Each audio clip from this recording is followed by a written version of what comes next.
27 countries siege on Huawei. What's the catch? Why is Germany daring to be the troublemaker? Would you believe it?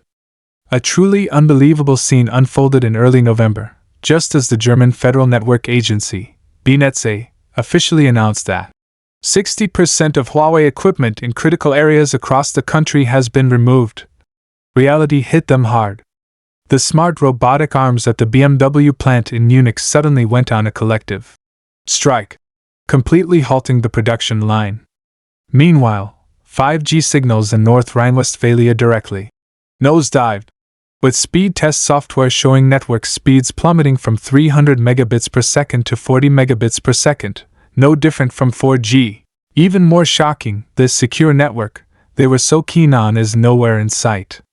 The labor and transportation costs for removing the old equipment alone cost $2.8 billion, 20 billion renminbi, and right after signing the new equipment procurement contract, they had to add another $2.1 billion, 15 billion renminbi, to the budget. The pile of bills is now higher than the documents in the German Chancellor's office. This isn't suppressing Huawei, it's setting a trap for themselves. German netizens exploded on social media. Spending our tax money to botch our affairs. Let's explain the root cause in simple terms. A 5G base station is like a city's communication delivery hub. And Huawei is the most reliable, FedEx, in all of Europe. They deliver fast, at a low cost, and can handle industrial-grade, oversized freight. Now Europe insists on kicking FedEx out and switching to expensive, slow, mom-and-pop shops. Not only does the delivery fee triple, but packages are often lost. This isn't about having too much money to burn, they've been blinded by politics. The secret in the global 5G patent ledger. The most painful secret is hidden in the global 5G patent ledger. This isn't just talk, it's hard data recently updated by the World Intellectual Property Organization, WIPO. Huawei firmly holds the top spot with a 33.2% share of all publicly disclosed 5G standard essential patents, SEPs. In other words, 1 out of every 3 core 5G patents is held by Huawei. Moreover, these patents aren't just for padding the numbers. Over 70% of them are standard essential patents. What does that mean? It means if you want to implement 5G, regardless of whose equipment you use, you cannot bypass these patents. They are like the rebar blueprints essential for constructing a building. You can't even start work without authorization. Last year, Huawei's patent licensing revenue bill was even more formidable, totaling $7.8 billion, 56 billion renminbi.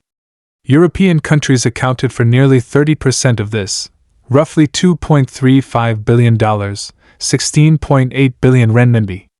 Germany's Siemens, France's Alcatel, and the Nokia equipment purchased by European carriers.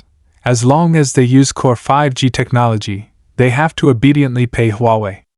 Netizens uncovered that Deutsche Telekom alone paid Huawei $320 million, 2.3 billion renminbi, in patent fees last year. Publicly, they are chanting, Huawei is insecure, and demanding removal, while simultaneously transferring real money to them. This tough talk, honest wallet operation completely subverts everyone's understanding of a ban, unpacking the geopolitical game. Next, we'll explain clearly, why did Germany dare to be the troublemaker? What's the catch in the 27 countries siege on Huawei? How brilliant is China's countermove? After reading this, you'll know who the real winner is in this technological rivalry. Germany's move is a perfect demonstration of shooting oneself in the foot. As the big brother of the EU, it announced the removal of 60% of Huawei equipment in early November, only to be hit with a cold shower from Barclays Bank's ledgers. The removal cost €2.5 billion, and replacement with Nokia and Ericsson equipment will cost at least $2.9 billion, totaling nearly $5.6 billion, 40 billion renminbi. All to be paid by carriers and taxpayers. The biggest issue is that the lifeline of the German auto industry was choked. Smart factories at Mercedes and BMW rely entirely on Huawei's 5G support.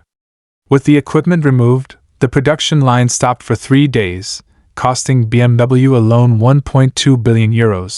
The deepest irony is that while Germany is tough on Huawei, it still relies on the Chinese market to make money. In the first 8 months of this year, Sino-German bilateral trade volume soared to €163.4 billion, with China once again becoming Germany's largest trading partner. Over 60% of the overseas market for German bread and butter industries like automotive and chemicals is in China. In contrast, after the US's PRISM surveillance was exposed, and it was confirmed they were tapping Merkel's phone, Germany didn't dare say a harsh word, nor did it remove any US equipment. Now, after a 5-year investigation by Germany's own security agency failed to find any security loophole in Huawei, it is still labeled high risk. This double standard is truly crossing the line. Commentary analysis: how foolish is Germany's move? It tried to play both sides between the US and China, only to neither secure the technical support promised by the US nor preserve its cooperation reputation with China. The 27 countries following Germany's lead are in even worse shape, with the UK being the classic negative example. After the UK followed suit and banned Huawei in 2023, its 5G coverage progress was immediately cut in half. The original plan for nationwide coverage by 2025 has now been postponed to 2030. Data from the UK's communications regulator is even more painful. After banning Huawei, the average UK 5G network speed dropped by 30%, with rural areas losing signal entirely. Many farmers lost track of livestock because their remote monitoring systems disconnected. Even more absurdly, the UK carrier E Group was caught secretly relabeling Huawei equipment to continue using it, and when exposed, they claimed it was a transitional measure, the US's own 5G mess. Looking at the US, the hidden orchestrator, its own 5G construction is in disarray. After banning Huawei, the US had to rely on Samsung and Ericsson for supply, leading to a 40% increase in equipment costs. As of October this year, the number of 5G base stations in the US is only 380,000, while China has 3.86 million, 10 times more. More shockingly, the US carrier Verizon secretly procured 1,400 Huawei devices last year, citing the reason that they couldn't find a substitute. In contrast, Saudi Arabia in the Middle East is much smarter. It uses Huawei 5G entirely and is collaborating with Huawei to build a 6G lab. Now, Saudi Arabia's 5G network speed is twice that of Europe, and its digital transformation speed has soared into the global top 10. Commentary analysis: the 27 countries following the US's siege on Huawei were essentially forced onto a political war chariot, forgetting that the core of technological development is being easy to use, affordable, and reliable. To please the US, the UK has crippled its 5G network, leaving people in rural areas unable to attend online classes. The US itself is secretly using Huawei equipment while forcing its allies to ban it, a classic case of the magistrate being allowed to burn down houses while the common people are forbidden even to light lamps.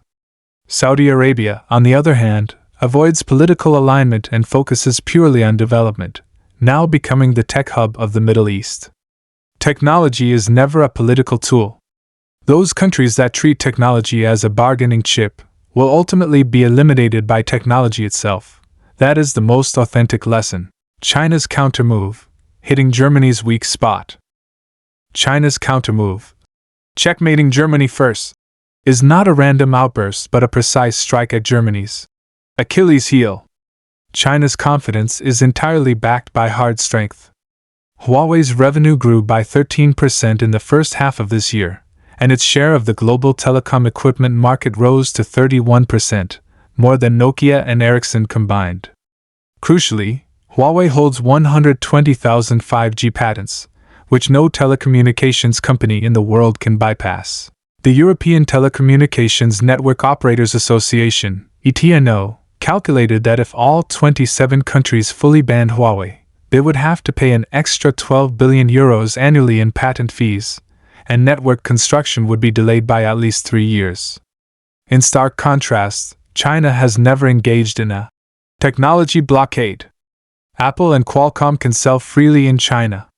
This openness and inclusiveness contrast sharply with Europe's petty-mindedness. Commentary analysis. China's response is highly satisfying, but it's not retaliation. It's about holding the line. You respect my enterprise, and I will open my market for cooperation. You engage in political suppression, and I will show my rule-based cards. Germany thought dismantling Huawei was a way to teach China a lesson, forgetting that its economic lifeline is held by China. The auto industry accounts for 15% of Germany's GDP, and China is the largest overseas market for German cars. China's cancellation of the foreign minister's visit and tightening of certification standards sends a message to Europe. Technological cooperation is a two-way street.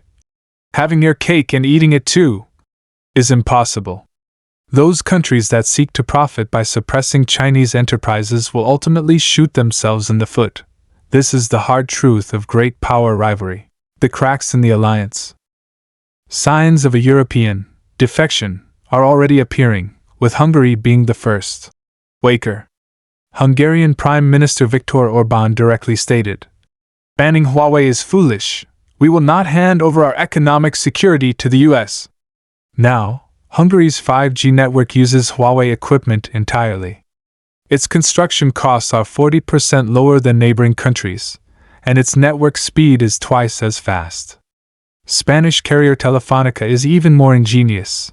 They outwardly agreed to the EU's request to reduce Huawei equipment, but secretly replaced Huawei's core equipment with white labels to continue using it.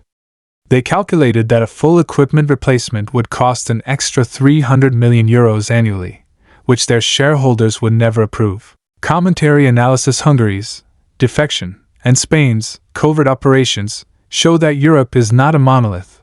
Nobody wants to be a sacrifice. For the US, banning Huawei has never been a security issue, but a vested interest issue.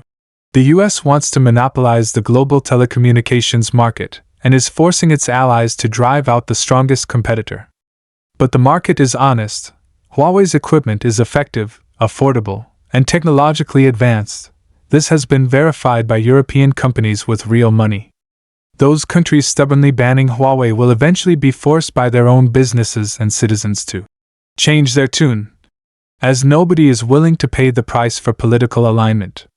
This is the power of the market and the inevitable logic of technological development.